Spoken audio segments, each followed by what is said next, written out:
Hello. Recording is in progress. Apparently.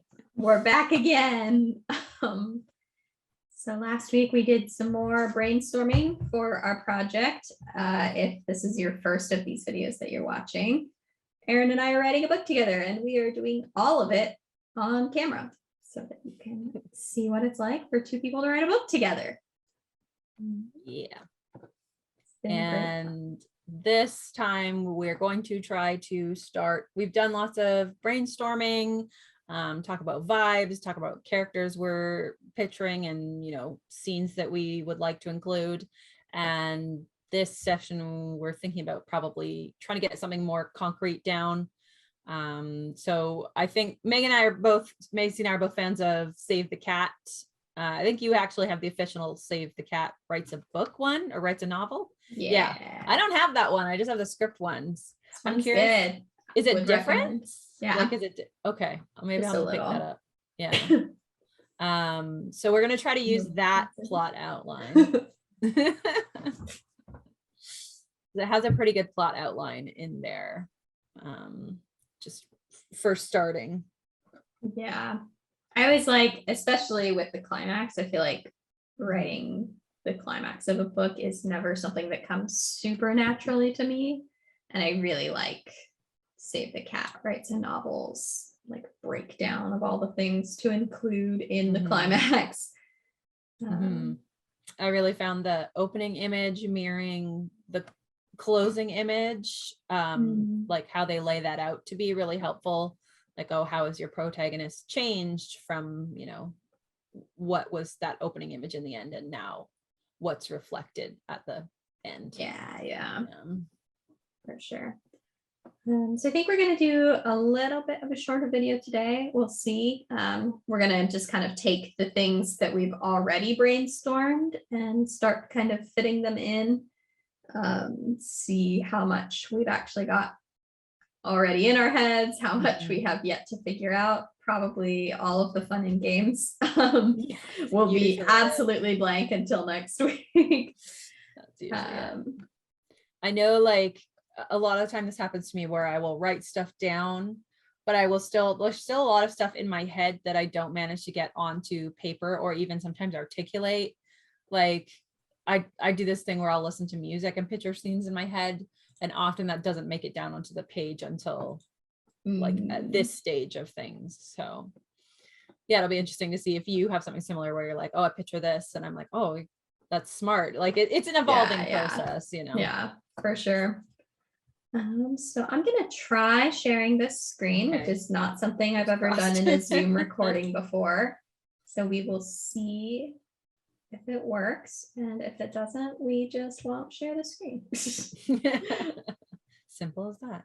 Yeah. Oh, hey. Okay. Yay.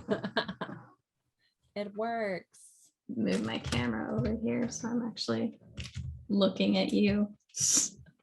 And I can see I saw your cool plot cards for a second there. Yes, that's my other project. Okay, yeah. So like we're talking about with the opening image, I don't have my Save the Cat thing. Do you have yours like handy where it says like the idea behind the opening image being? Yeah. Because I always like a little refresher. I had my Save the Cat out. So opening image, a before snapshot of your hero and their world. And then we want it to be something that we can kind of mirror at the end and to show like how the protagonists have changed. So like, do we want to start on one and then we can do the other one afterwards? I think that would be. Yeah. We talked about having a little like a prologue moment where since like the closing image is going to be like the void like bursting out of the lighthouse, right, showing like the moment that they tried to sacrifice Eden in like a very brief snippet that like ends with the lighthouse like blasting through the fog, turning on, basically. And I feel like that could be a good like Eden opening image, even though she's a baby in it. it kind of Mhm. sets up the rest of her life. And then we could Yeah, have like a definitely. present day opening image that's Lily. Could we have Eden's initial prologue through her mother's eyes? Would that work? That would be fun. Yeah. Either that or a prologue is usually like a more withdrawn or drawn back, so to speak. Yeah, Third yeah. person. Have we figured out third person, right? Yeah, Okay. third person. Okay, yeah. I was like, I think we did. I should probably check on that. Yeah, so through Eden's mother's eyes, if Eden's going to be a baby, it would make sense to be through somebody else's eyes. Yeah, yeah. Unless you wanted like an omniscient narrator. I think I was initially imagining an omniscient narrator, but I kind of like the idea of it being her mom since she's going to be an important character later. Mm-hmm, mm-hmm. And you could sort of tell a little bit of the story or hint at the story of what happens to her. Yeah. She goes a bit nuts and is off on the other side of the island type thing. Yeah, if you for wanted. sure.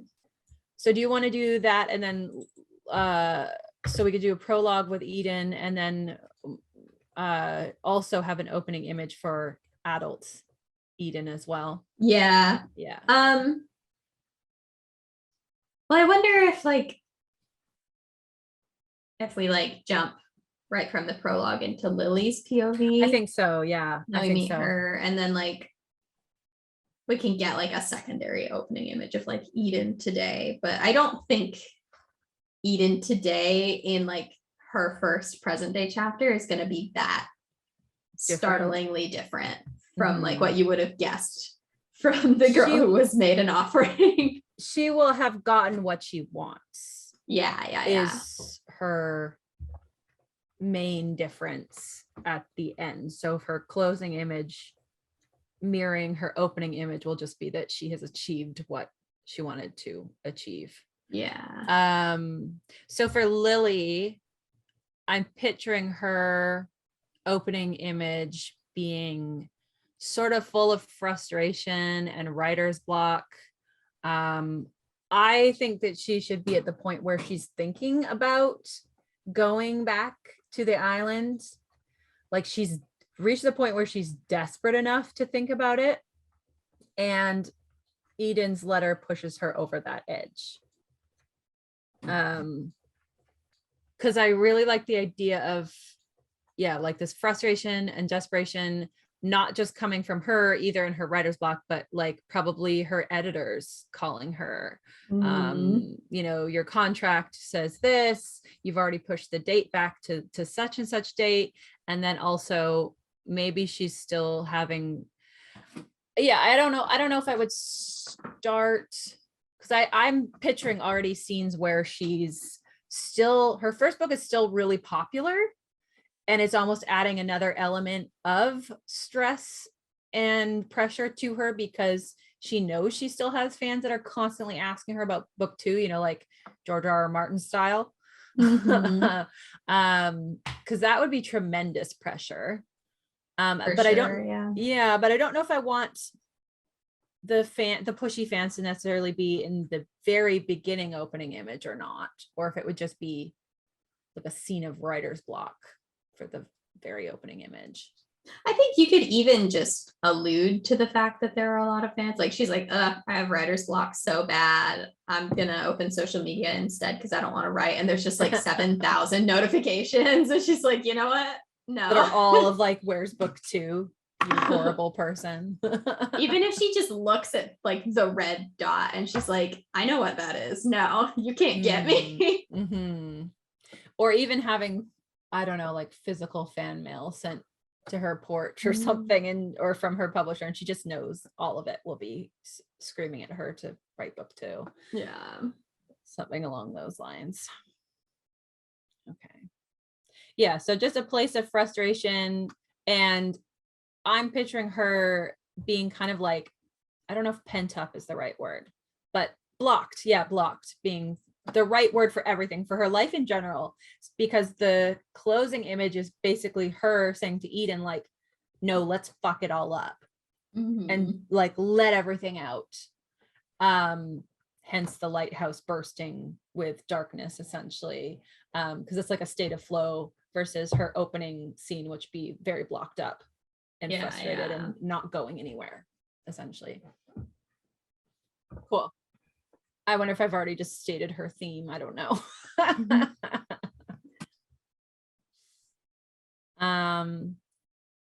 What do they say in the book for themes stated? Like theme of a character or theme of, they mean whole story, right? Yeah, so a statement made by a character, and I believe it's usually not like the main character. It's like someone in their life that hints at what the hero's arc will be, or it's a cult. They're heroes. I was gonna say anti-heroes, but also referred to as a life lesson. Oh, and it says the hero's arc is what the hero must learn / discover before the end of the book. Right. So it's usually something like something you need to learn and or fix. The funny thing is we kind of have anti-hero arcs. Like Lily's, problem she needs to fix or lesson she needs to learn would be that, like, I don't know if I would call it greed, because it's not the money she wants, but she wants like fame, and she wants to be back on top again and all of this stuff. It's yours, Eden, is you can't plan to control everything. Evidently you can. She's like, watch me. But I think like the thing she has to learn in that, sorry, I wrote it down because it like popped into my head while we were talking, but just like, I think the minute she stops trying to control Lily in particular is when they're like both going to get what they want.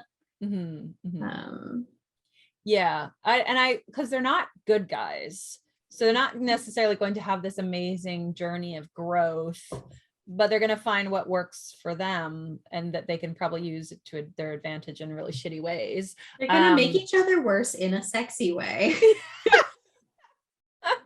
There's the log line right there. How can we make each other worse in a sexy way? I love it. Yeah, so I don't know, I'm trying to think. Yeah, it's not greed then. What is it when you want to be famous? It's I don't know. Ambition. Yeah, ambition at the cost of everything else, essentially, I guess, is her fatal flaw. And I think she's just gonna embrace that. I'll let you write that down because I don't have the proper, I was like trying to click on the thing and I'm like, no, wait, this is not correct. This is, is it not letting you? No, it's just because I probably could pull it up. It's like one screen. Yeah.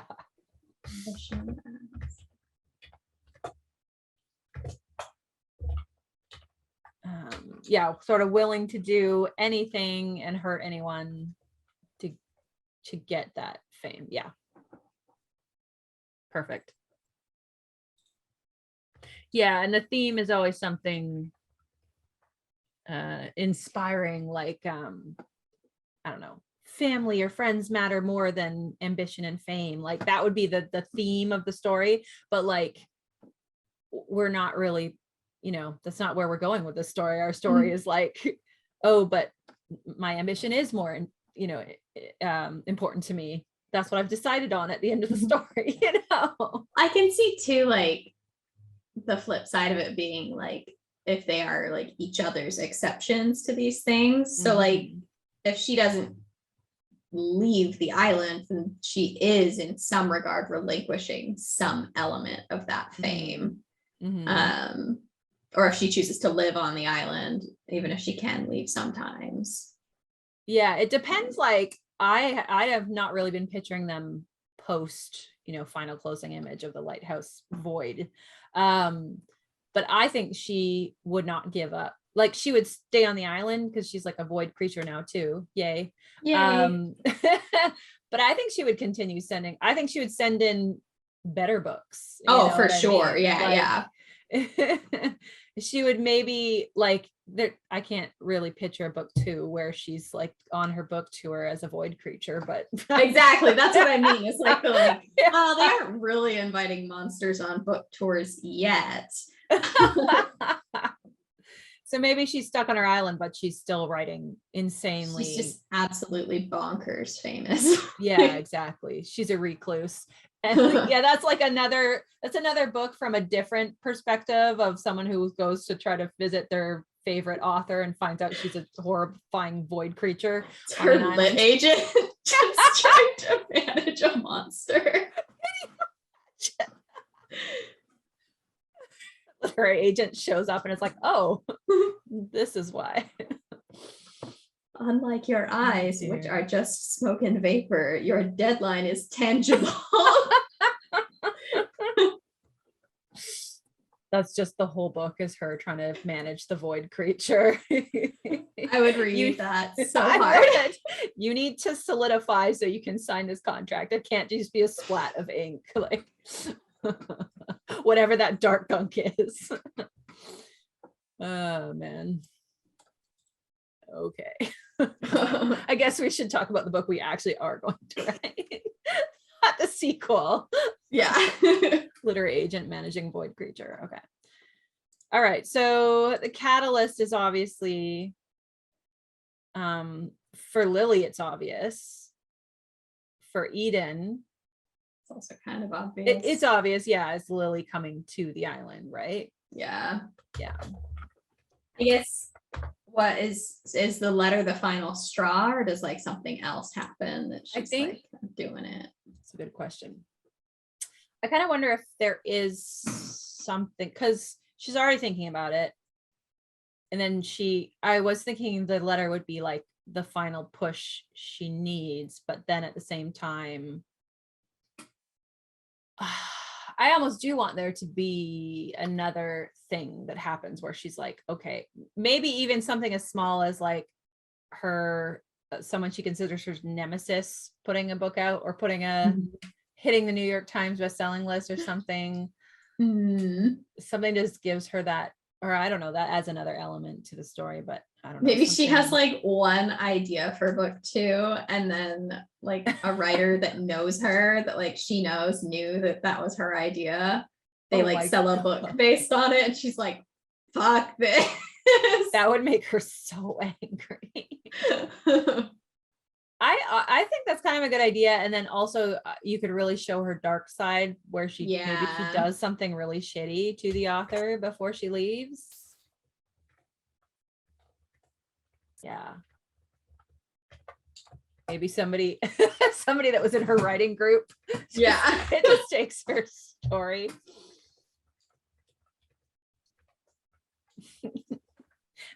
And then it's like, bye. Yeah. Have fun cleaning up the mess I just made. Okay. Yeah, I like that. So the letter is like sort of the catalyst. It's what makes her decide, yes, I should probably go.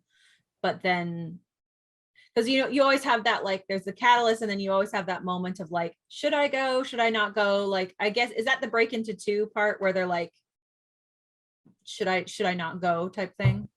I think it's like, yeah, like I've made this big decision, like something big has happened, and now it's like, oh no, like the hotel is burnt down and I'm gonna have to stay with my parents, but I could get on the ferry and go back.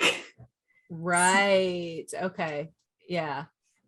I think, yeah, how about in particular for Lily, I think if she gets there and the hotel is burnt down and she's thinking, oh shit, maybe I'll just go back because I don't want to stay with my parents. Maybe she gets onto social media and sees her mentions blowing up or something, like because the author she screwed over has realized what she's done or something like that.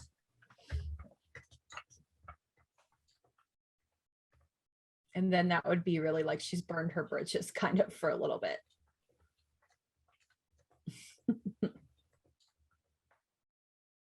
Yeah. Okay, so for Eden isn't really going to have a, maybe I will, maybe I won't thing, or I guess she still could, right? because okay, maybe so like what's her plan is get Lily here. get And some then revenge, convince her everything is real, ruin get Lily her here. life. Does she want to, is she going to convince Lily herself that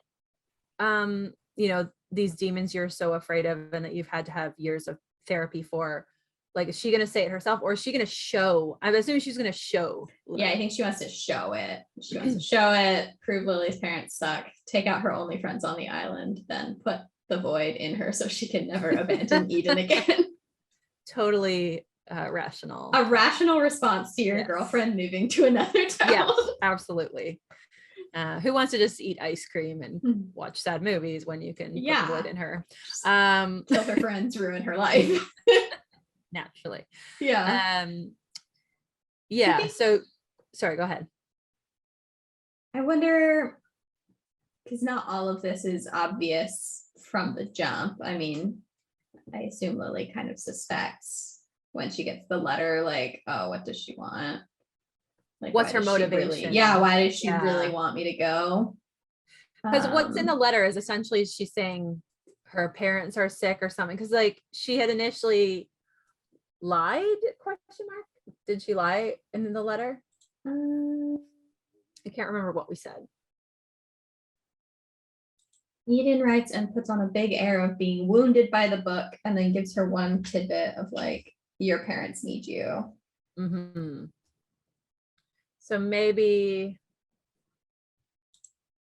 I can't remember if we decided that she would, does she want to come? Maybe it's too cliche if she comes back to like for a funeral or something. I don't know if that's cliche or not. I mean, I guess it technically is, but that's also one of the main reasons you would go back. I wonder if she's like, this person's dead and that person isn't. That would be so screwed up.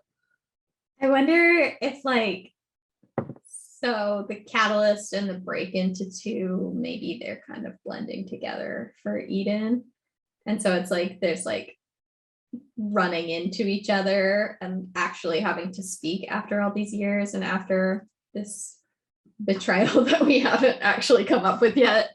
And then maybe she would just, like, Lily would be like, oh, that was a pretty emotional letter and my parents seem pretty fine. And she'd be like, I didn't send you a letter. So would she be lying, or? Oh yeah, I assume she would have been lying. Yeah. just the start of like absolutely trying to fuck with her. Oh my gosh, that's really good. That would be really good. That would mess with her head a lot. Super weird. And yeah, and then I imagine Lily being like, well, did my parents send that letter? Because her parents are weird and manipulative as well. So she would definitely question it.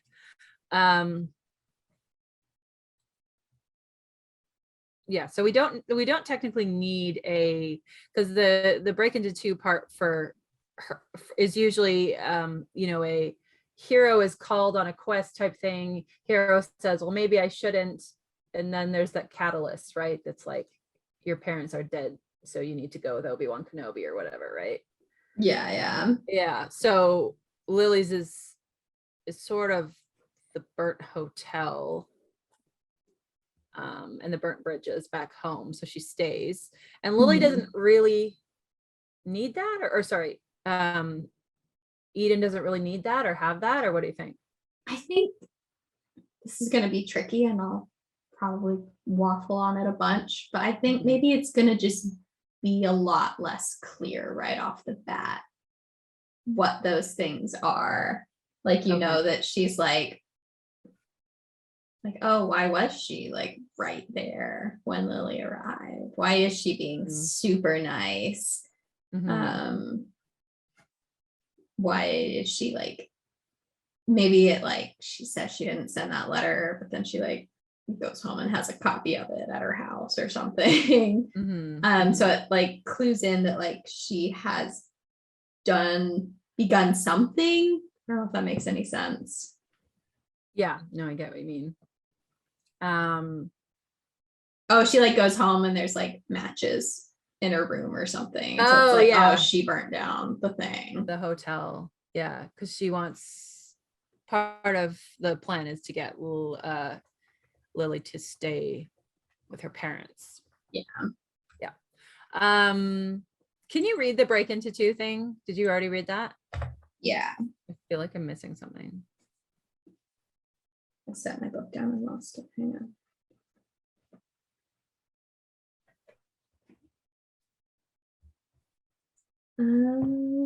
Break into two. At about the 20% mark, the moment the hero decides to accept the call to action, leave their comfort zone, try something new, or venture into a new world or new way of thinking. It's a decisive action beat that separates the status quo world of Act 1 from their new upside down world of Act 2. Okay, cool. So yeah, we sort of have the same beat for both the girls, because Eden's would be when Lily gets there and she starts her plan essentially. Okay. I do want Lily or Eden to have like a hot second of like, oh shit, she's really hot. Like I've been obsessed with her, obviously. Like I know what she looks like, but like in the flesh is different. Mm-hmm. And even as like the reader, you don't necessarily know the implications of that. Like you think she's just having like a bi panic or something, but but it's because she's like, well, I'm now going to go ahead and ruin her whole life. Yeah. Shocked. So does she have a moment of like, maybe I shouldn't, or no, not really? I think she just has that one like, oh, she's hot. Too bad I have to ruin her life. Okay, so it's more of a small regret. Okay. Yeah, just like, oh, what a shame to ruin something so pretty. Oh man, you should try to work that into the actual narrative somehow. Are you going to make her a I mean, to an extent, she'll obviously be an unreliable narrator, but are you going to make her an unreliable narrator to the point where we don't really know that she is going to destroy Lily, basically, or we just don't know how? I think it'll be clear to the reader, like from the moment they see each other, like, oh, we saw her in this theme stated opening image set of chapters where she's like church girl and stuff, but now you like see her with this person and you're like, oh, something's not right. There's some and so like you don't there. know what's going on, but it is like, oh, there's this like added dimension now that's adding tension. I really like the idea of an added tension that you're not quite sure.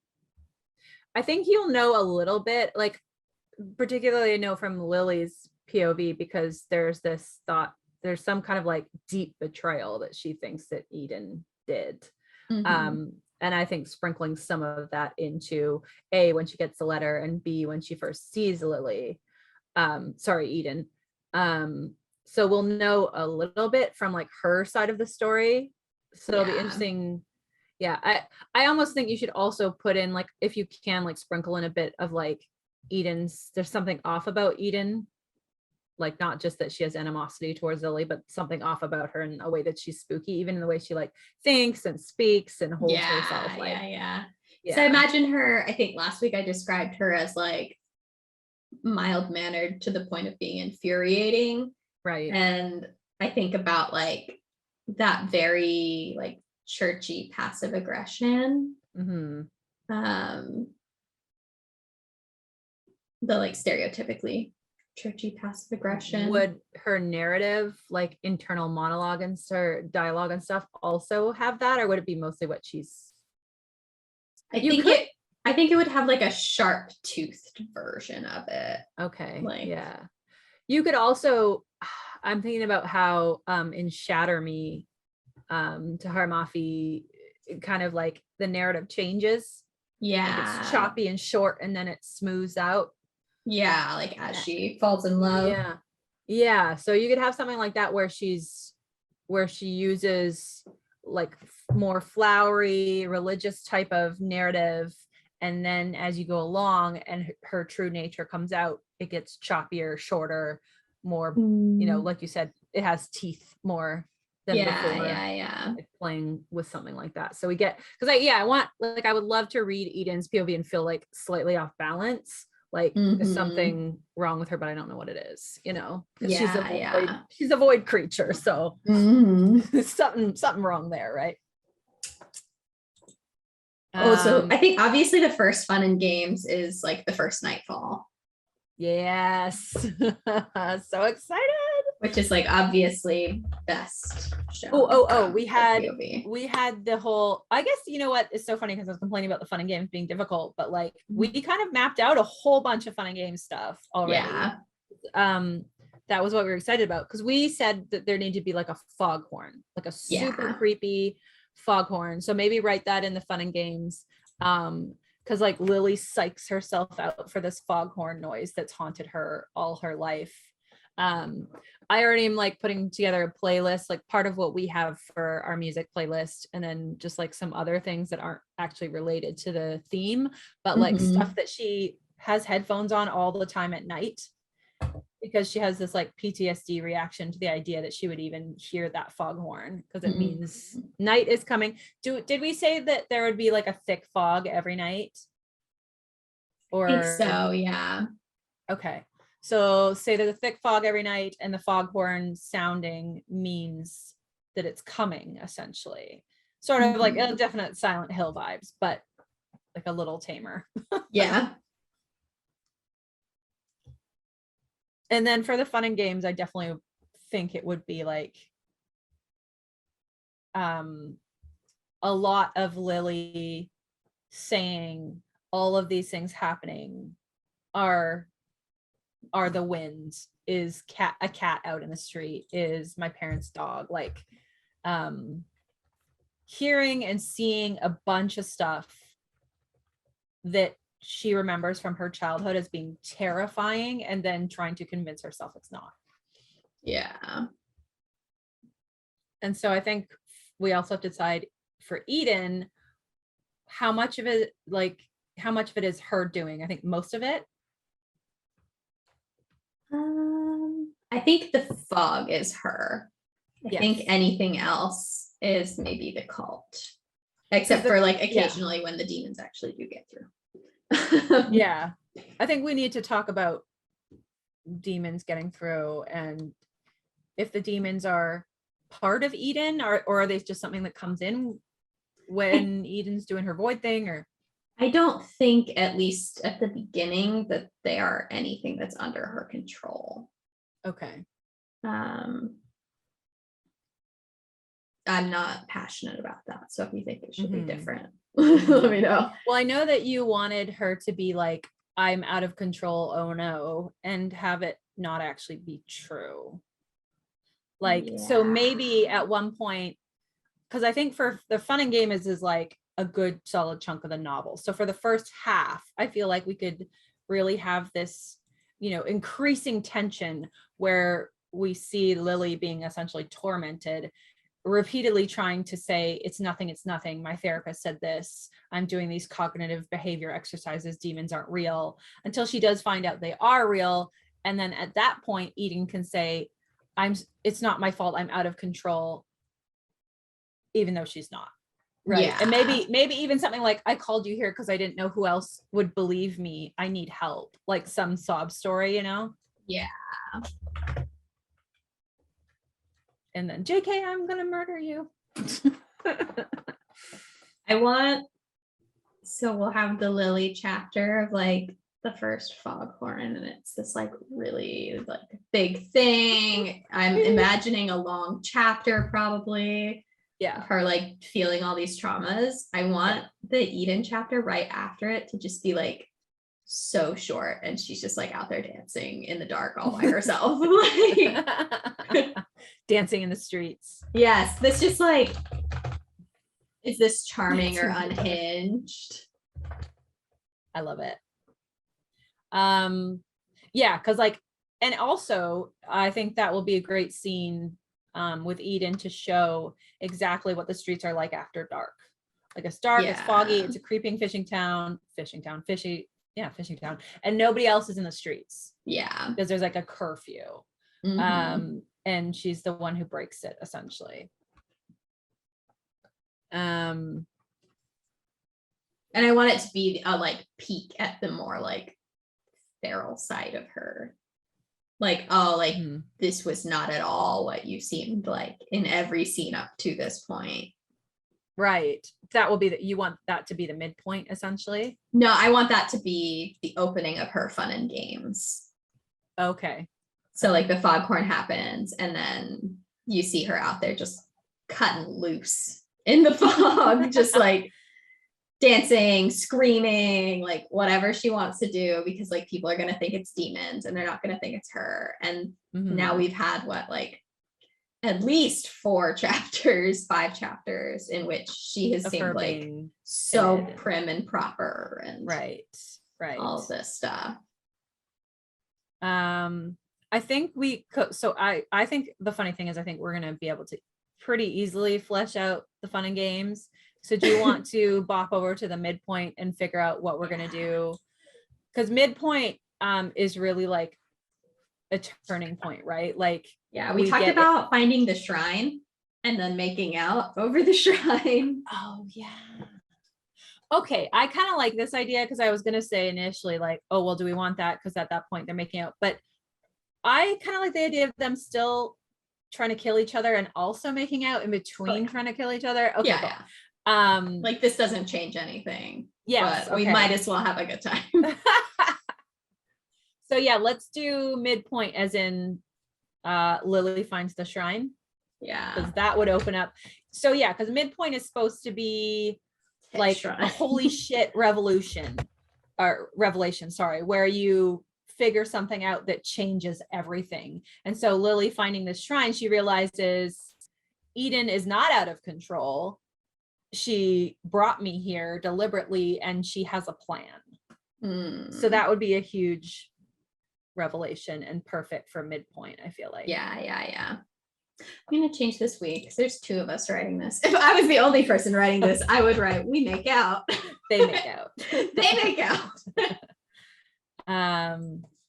Perfect. And I think that'll be a good like just like big conflict weirdness. Yeah, because I like the idea that Lily finds a shrine, they make out midpoint, and then we come back on the other side and we still hate each other. We're still trying to kill each other. And they're so caught up in this cat and mouse game, they don't notice the cult closing in. So that would be our bad guys close in, right? Yeah. Okay, amazing. This story is plotting itself.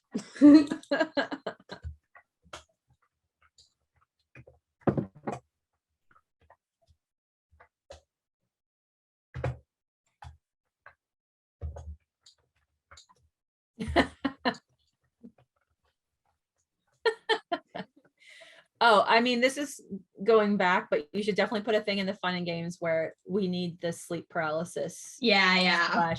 Eden comes to her in the middle of the night part.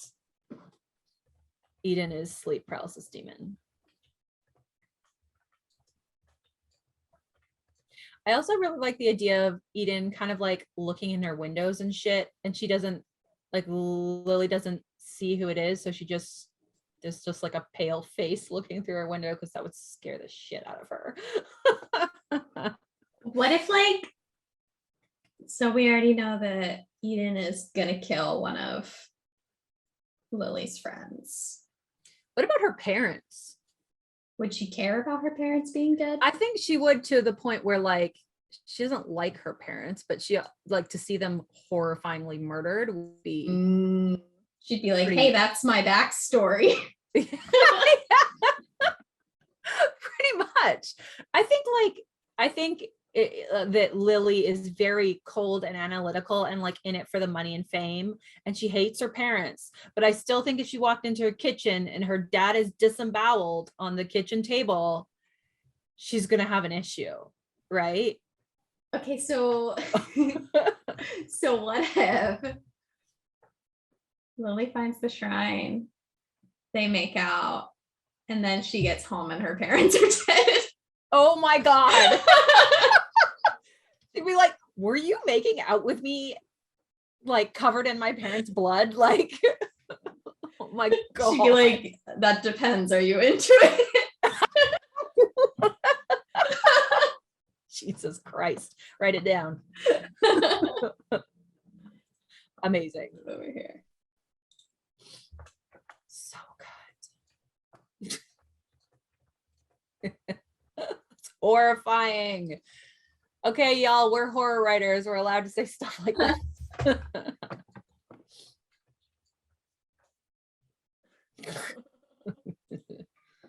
right. They make out.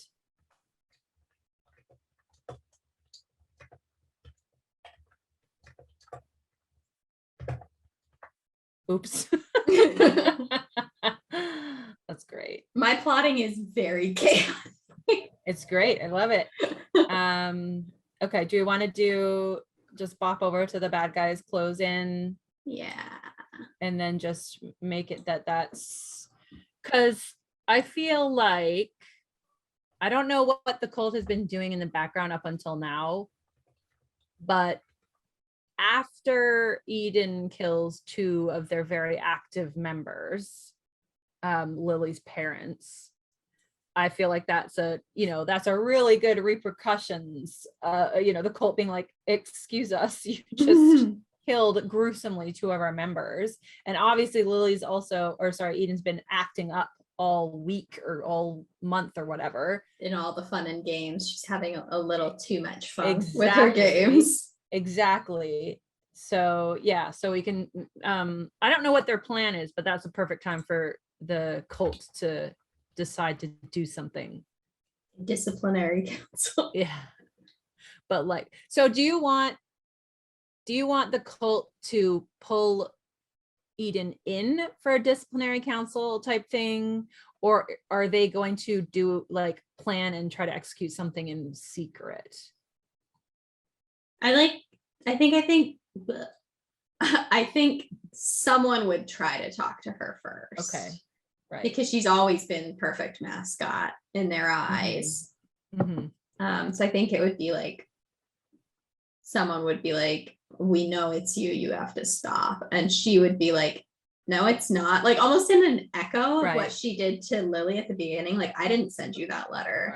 Right. But whereas it kind of works with Lily, she's like, wait, did she not? Did someone else? I think they know her better. Yeah, they know her a little better, and like they have more access to the void than she thought. So like somehow they know that like obviously reserves are being drawn from it, and there's only one person who can currently draw from it. Right. Okay. And we don't really know yet what, because I think at one point they decide, even though she's our, saint or whatever, we're going to have to, do away with her, or maybe finally complete the sacrifice type thing. Mm-hmm. How do we want to go about that? Like they could give her all the way to the void or something like that. I still don't. I wonder if it would be like a 2 birds with 1 stone situation. Like we obviously need her to stop. Yeah. And maybe like someone betrays Lily or something, like someone finds out some of the things that Lily's been writing. And they're also like, she can't get that out either. Yeah, I was going to say, they're also going to have to take care of Lily because they can't have her leaving the island and writing. I mean, technically people would just think it was fiction.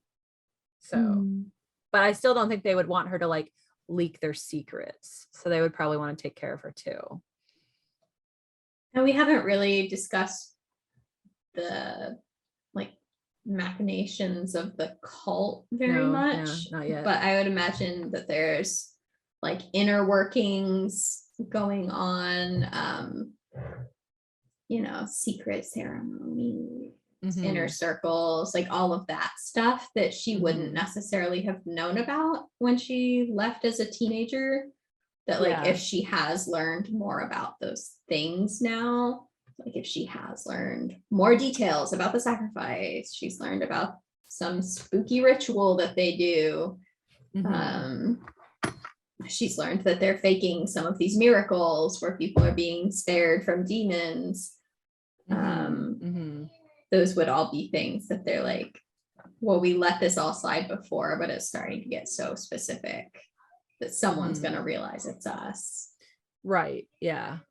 So yeah, they would definitely want to sort of take care of both of them. And like Lily would be really easy to take care of. You just hit her with a shovel and bury her in a shallow grave. But Eden is going to be more difficult. So do you think that Lily would try to sell Eden out to the cult in exchange for something? I think Eden is kind of her bread and butter. Like it depends what the cult was going to do. Though the other thing is Lily is kind of like her own like hero. She thinks of herself as a hero in the book that she's writing. So it's not that she would have moral qualms about it. It's that she knows that doesn't make a sympathetic character. And therefore I don't think she would. Okay. Not because she's a good person though. What she would do, what makes a good book, whatever that is, that's what she would do. Unfortunately, I haven't figured out how to do that yet in 10 years of writing. Right.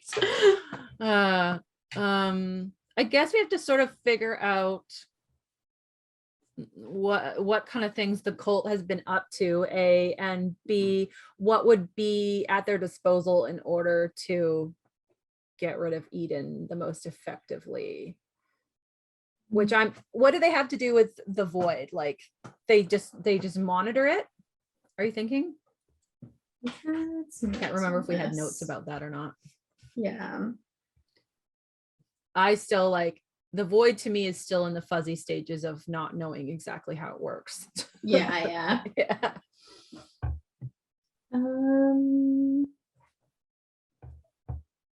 Worshipping the void. The cult knows more than you think they do. So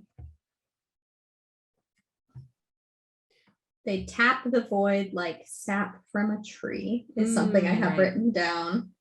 Right. I have just the word demons. Let me see if I can get that on there.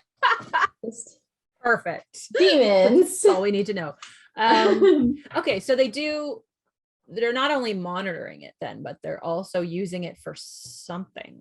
Did we figure out what it was, or did we just say they're tapping it? Because I don't think I have others. Okay, because the fog is still happening at night, but the sacrifice was to make sure the fog didn't happen during the day. And the void was the result of the sacrifice. What are we thinking of the void as like a tear in the universe, sort of? Yeah, like okay, things slip through now. But if you follow the set of rules from the cult, they can't. You'll be safe. Yeah. So I guess we have to think like this is the nitty gritty part that annoys me mildly, but like figuring out why do the rules that they've set work? Like, is it just through trial and error they figured out, hey, we did these things and they didn't murder us type of thing, or they have some measure of control over this tear in the universe they've created? Yeah, I kind of want to research cults a little bit more. That's a good idea. Particularly like utopian cults. I guess all cults think to some degree that they're bringing utopia, but yeah, I guess we have to figure out why, like what they're using the void for. Yeah, like if there's some form of energy to it that it's creating, say like a prosperity situation. Yeah, something like that. Yeah, I mean, all this comes from the question of how they kill Eden. I think there was an element of like they thought she would die and she didn't, and they're like, we don't know. Okay. They don't know how she's still alive, essentially. Yeah, like they don't know how she's still alive, and so they could try to kill her, but like maybe they should try to kill her. and it doesn't work. And so they're like, "Ooh, Have plan B." Have they tried to kill her in the past, or They would could this be have. would this be the first time? I wonder if there would be some form of like completing the sacrifice that they would try. Because like the fog is still there in the nighttime, right? Maybe they feel like they've Yeah. only completed half the sacrifice and the fog isn't totally gone. Mm. But like there was some form of mercy that stayed their hand. Like, we can deal with this fog at night. We don't want to kill our saint, type of thing. But then she makes herself a pain in the ass. You know, she's not a benefit to the cult anymore. And they'd really like the streets to be non-creepy. Oh, what if Yeah. they shut the void? If they shut the void, Oh, like if does they it find a way kill to her? seal the tear. Yeah. Does it, that would kill her, wouldn't it? Because technically the reason she didn't die is because of the void. I don't know. I don't know that they would know, but problem would be solved either way. Right. Because either it doesn't kill her and now she can die, or it just kills her. Or it cuts off her power source. Yeah. So she would be, effectively neutered either way, and their problem is solved. Yeah. Okay. So let's say they try to seal the void somehow. And they're, that kind of makes it good too, because rather than the bad guys coming at them and them simply reacting to it, they have some agency in that, holy crap, they're going to seal the void. We have to go stop them. Although I don't know why Lily wants to go stop them. She'd probably like, great, seal the void, just do it. Maybe there's like a maybe they want to mirror chuck situation. Or they want to chuck her through and then seal the void for Lily. So What do you mean a mirror situation?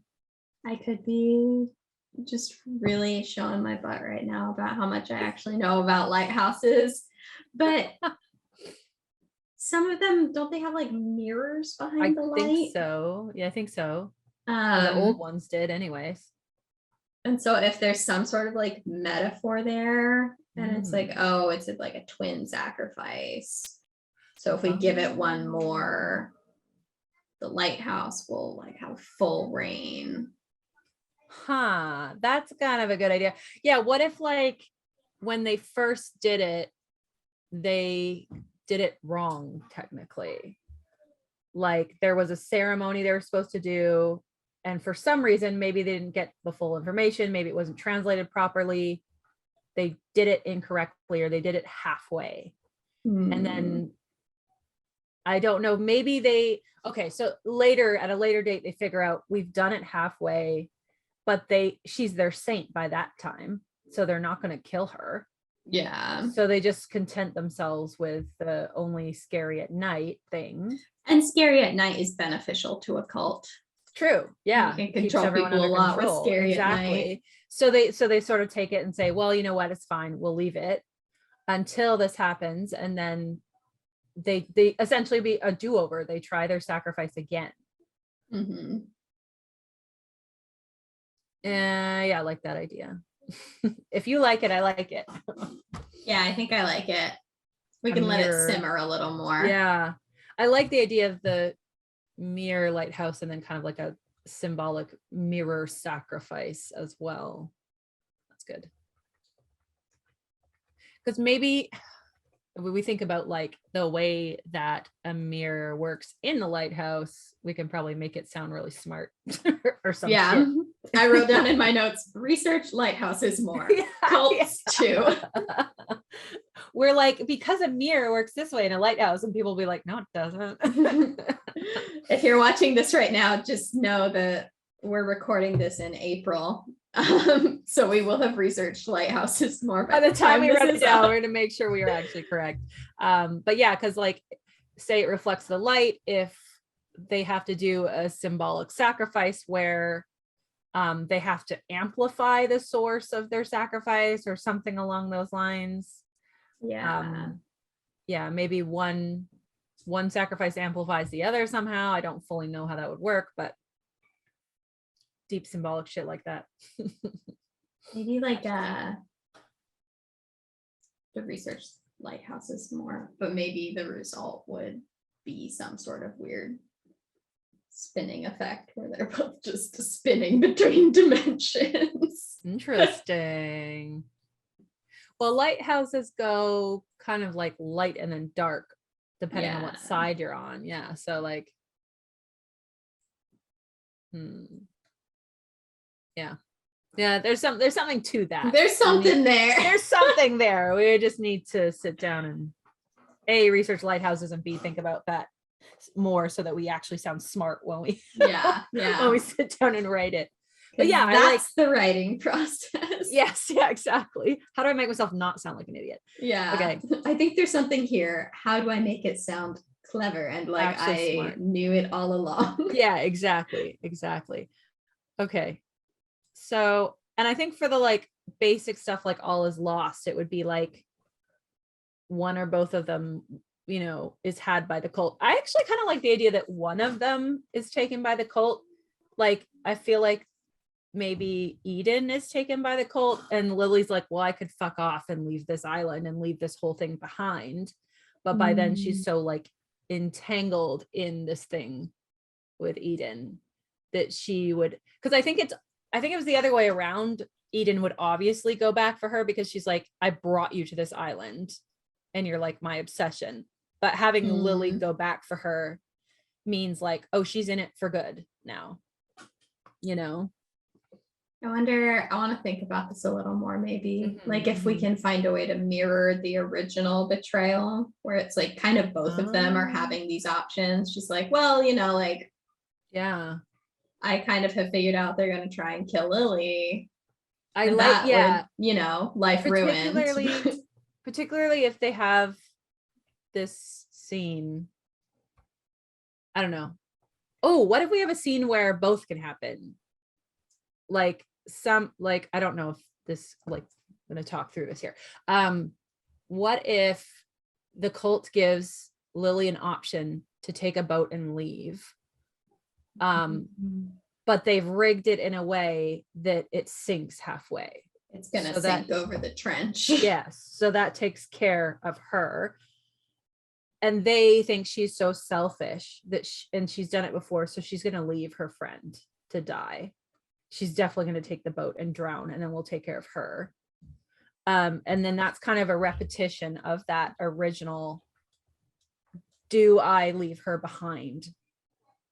Right. And then this time she chooses not to leave her behind. Again, not out of the goodness of her heart, but she's like, this is some symbolic shit. This is absolutely what a main character in a great novel would do. And she would absolutely, I definitely picture her having this scene where she's standing at the boat and she's like, I have to make this look good. And like, I'm like torn and like, but she's really, it's like she's acting this thing out for herself so she can write it later. I can see it since it's like we're approaching the finale and they're going to do it together. I could see it being a bit of both.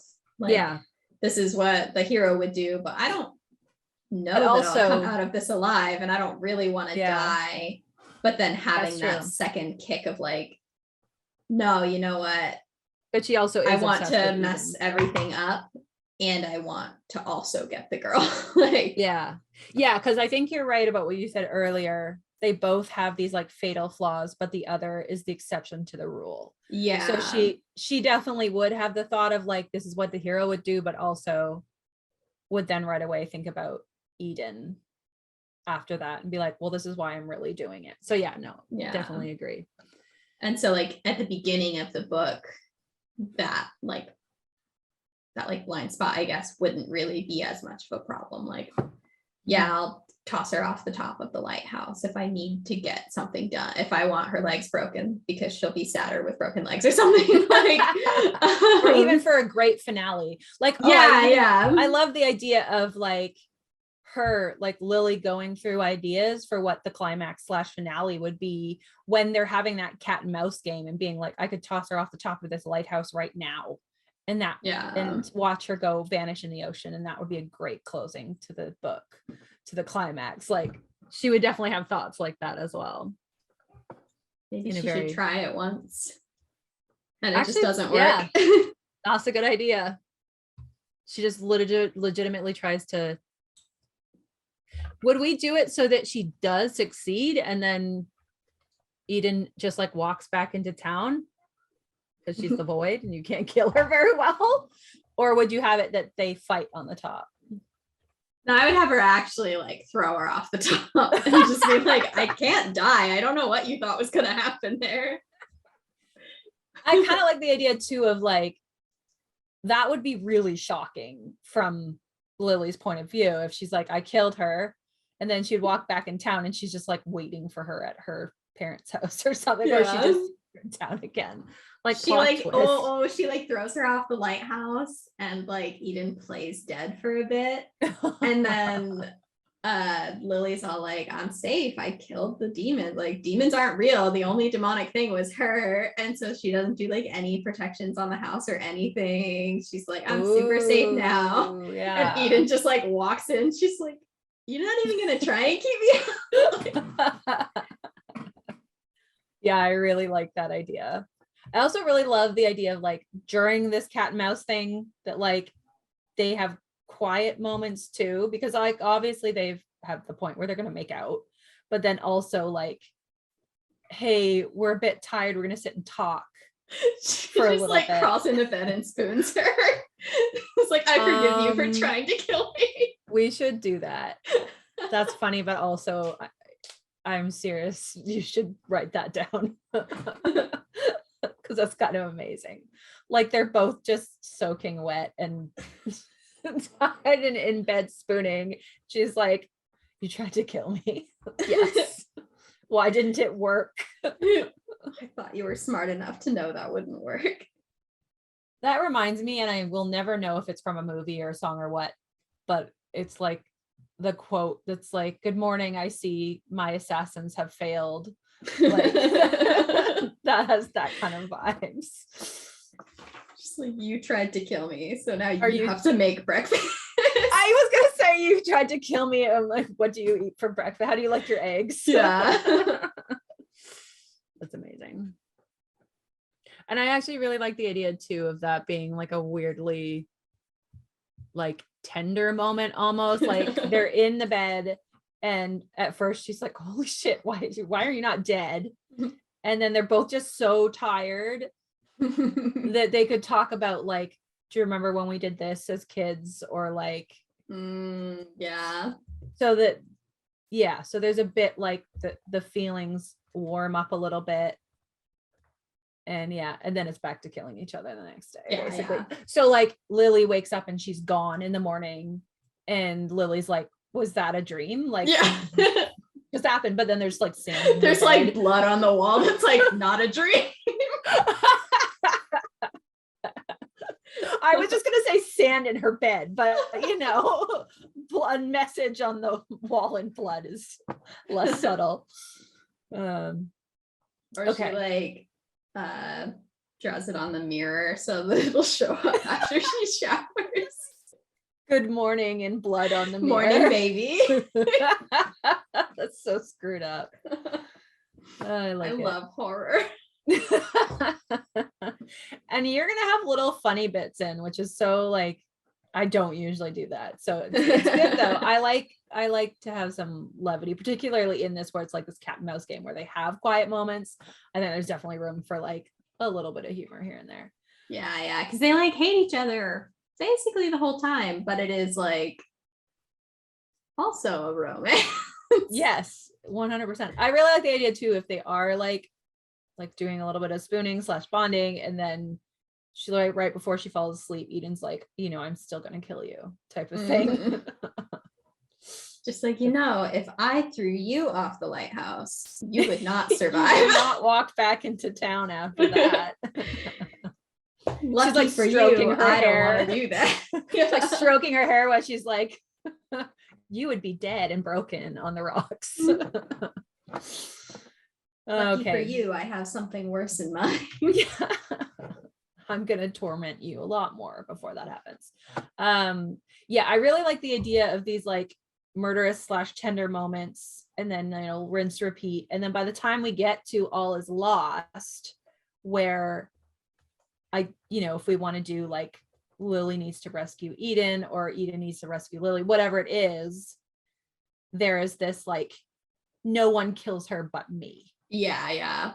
type of If feeling. we're gonna die, it's gonna be at each other's hands on the same night. Exactly. I did not go through all of this crap so someone else could take her out. She's mine. She's mine, but in a murdery way. Yeah. Murderous and affectionate. Yes, yeah. Essentially the whole vibe of the book. Yeah. Yeah, I really like that. We still don't fully know what we want to do. I'll let you write that out. Murderous / affectionate. Yeah, so tries to kill Eden, but we still don't fully know what we want to do for the cult. We're still talking about, Yeah. well, we did say about, yeah, we did say double sacrifice, but we still need to think about the mechanics of it. And do we want to do, like I was talking about, like an all is lost moment? Oh, can you write down the thing about the boat? Do you want to do that? boat. Or do you want to think about that more? Remind me it a little more. Where the cult essentially sets Lily up to abandon Eden / drown. Yeah, perfect. Ooh. Uh-oh. Hey, Google Sheets doesn't like it when you try and jump back. Oh, I gotcha. Suddenly about abundance of abandon Eden and drown. Perfect. Yeah, because I'm thinking, I don't know how they would. I almost want this to go here. And like there's an emotional all is lost before this. And then like that happening is like, no, we have to deal with this one thing. Mm-hmm. And then we have the rest of our lives to deal with each other. Yeah. What do you want the emotional all is lost to be? What are you thinking? I want to think a little more about it for Eden, at least. Mm-hmm. I want it to be like I want it to be like her plans have been just supremely fucked up by the cult, probably, I think by the cult and by like inconvenient romantic feelings. Yeah. Just this like, I wanted to ruin your life, but that has like an end date. Right. Like my plan had 45 steps and I'm on step 42 and I don't want you to go. What if, because we've got the break into 3, Lily's got a boat involved anyways. What if that's her official boat? This is her end of being on the island date. She's finished her, well, I guess she hasn't finished her manuscript. Maybe she's got it all the way up to the climax because they've been playing this cat and mouse game. She's written it all down. She thinks it's brilliant. She just needs a climax. She doesn't know what it is, but she's leaving soon. So that's shitty for her. But maybe this is the boat she's like booked to take her off the island. So that gives Eden an end date, and her all is lost would be like, I have to kill her before she leaves if I want to execute my plans, but now I don't know if I want to, type thing.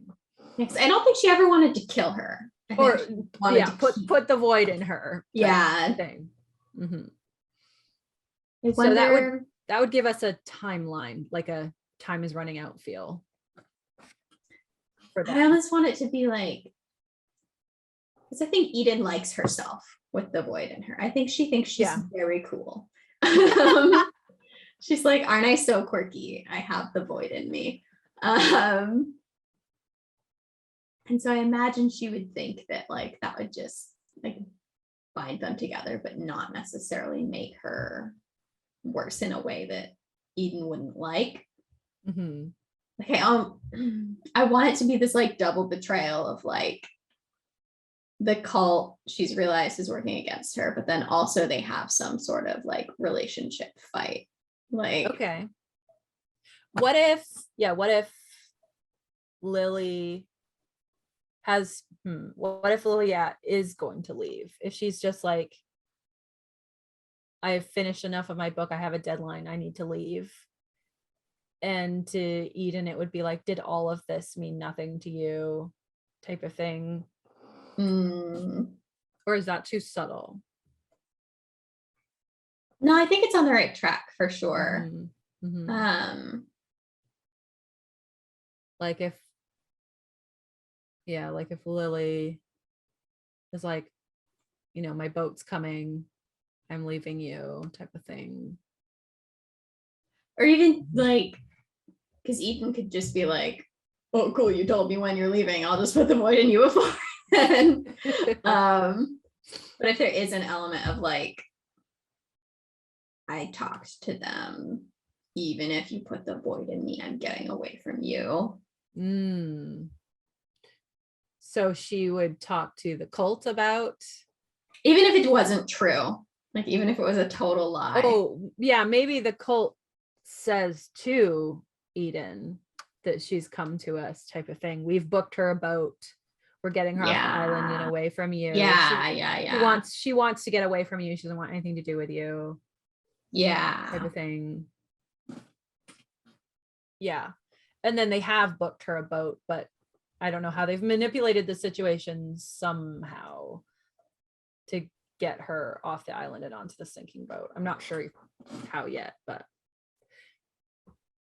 I almost picture them manipulating, because Eden has an all is lost moment and Lily has to have an all is lost moment too. And both of those things result in them leaving one another essentially, or thinking the other one is leaving them. What if they destroy her manuscript? Like they delete all the files.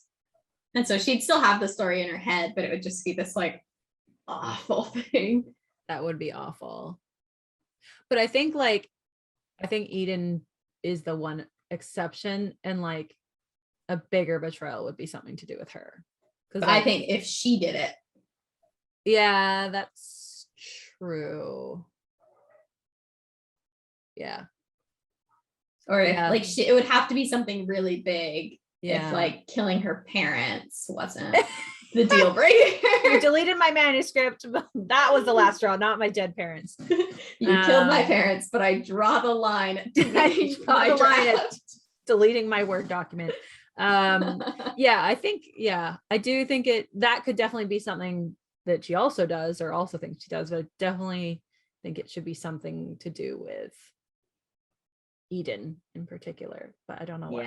Maybe we just need to think about it more. I almost like the idea of that being like the right here-ish moment. Yeah. Like I deleted your manuscript, and then you see like a moment of like Lily outsmarting Eden. Like, you don't think I have a backup of that? You don't think I haven't been emailing it to my agent? Like, yeah, that's a good idea. At least we can put that in, even if we don't know fully the all is lost moment yet. Yeah, I want to think about it just a little more, like as we figure out the cult, what's going on there, and a little bit more of like the rules of the magic that are gonna get Eden where she wants to be. And I think that'll help us come up with something. Yeah, I think you're on the right track. I agree. I think you're on the right track, in particular with Eden thinking that Lily has sold her out to the cult somehow, like, and actually, because we still don't know fully the betrayal at the beginning, right? So if it can echo or mirror that betrayal, not only is that a betrayal on its own, but it also digs up really past bitter stuff. So something to do with, so we don't know that one yet, so we have to figure out, betrayal on both sides at the beginning. So maybe this week we think more about this, and then in our next brainstorm it's like really hashing out all the rules of the cult and the magic, and then we can flesh out like any last structural things we want before we start like writing it. Good idea. If that sounds good to you. And if it goes super well, I guess we can do it all in one go. Yeah, I think particularly as well, aside from all that as well, doing more of the like fun and games part, partly just because that's the part where I was like, oh, we're gonna have so much trouble, and I was like, that was the most fun part. To be honest, I agree. I'm really looking forward to writing those scenes. Okay, so our homework will be figuring out the the betrayal in the beginning, and the betrayal that echoes towards the and the all is lost moment, and then sort of, where's my pen gone to? And then sort of figuring out a little bit more about the void magic and what the cult shenanigans. Yeah. Void I magic feel like one. there's some like obvious things that we could do, but I feel like with the void, we could come up with some cool stuff. Yeah, definitely. Void magic and cult shenanigans. Yeah, I think we just need to, and like I feel like I do this with every story I write where there's like a magic system or something like that, or a bad guy, and I'm like, I have a vague fuzzy idea about it, but I need to like actually nail down the mechanics. How does the void work? You know, where does it come from? What type of power does it grant you? What happens if it's closed, etc. Yeah. Once we work that out. In my personal projects, I tend to be more vague when there's like a power involved, but I feel like since the cult is going to be like tapping into it and trying to do things with it, it's like, well, you have to understand at least to some extent a little how bit, it yeah, functions. to some extent. Well, we already have like, we have an idea of what it is, which is a tear in the universe, things that come through it. Yeah. So we also need to figure out like how or what part of it is in Eden. Like how is she a part of that tear in the universe? So yeah, how's she? Excellent. Yeah, cool. All good questions. All things we can think about. Awesome. All right. Well, thank you to anyone who's still watching this. Let us know if this is fun for you. If it's not, don't let us know. I'm fragile. I don't need to know. You can just unsubscribe. It won't hurt my feelings. It might a little, but if you do like it, I hope you'll subscribe. We're just gonna keep doing this. Yeah, and I'm hoping that like if people start, you know, commenting, we can interact with people a little bit in the comments. It will be posted much, you know, later. We'll be ahead in the process. But I don't know. I like, I'm not promising Maisie's time, but I like interacting with people and replying to them. And then potentially, I don't know, doing a sprints or live chat or something where we can answer questions or talk about the co-writing process, or I don't know, something sort of interactive like that. We'll figure out what we want to do. Yeah, and we talked about once we like got into the drafting, like doing some pre-recorded stuff like this where we're just working on our respective chapters together, but also like the videos are going to catch up to us, I assume, when we're drafting. Eventually, yeah. And so that would be a point that we could do like live sprints right with us, sorts of things, you know. That would be really fun. Yeah. So yeah, like and subscribe if you like us and want to be subscribed to our content. And thanks for watching. We will see you later. Bye. Bye.